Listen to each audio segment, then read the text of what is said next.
Here's a question your language model simply cannot answer. What did our internal Q3 report conclude? It was never trained on that. But if we hand it the document first, it can read the answer straight off the page and cite the source. That's the whole idea behind RAG. A plain language model only knows what it saw during training. That knowledge is frozen in time and blind to your private documents, so when you ask about something new, it often just fills the gap by guessing. RAG fixes this by letting the model look the facts up first, grounding every answer in real sources, with no retraining needed. It starts offline, by building a knowledge base. Take your documents and split them into small overlapping chunks. Embed each chunk into a vector that captures its meaning.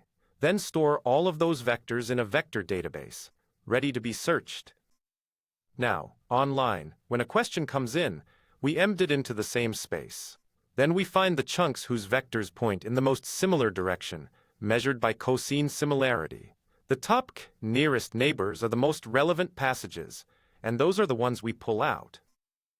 We stuff those retrieved chunks into prompt as context, right alongside the question.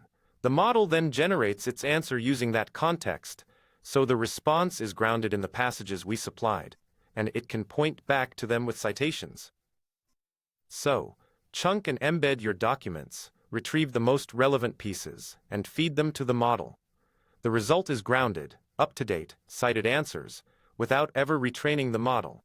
That's Retrieval-Augmented Generation.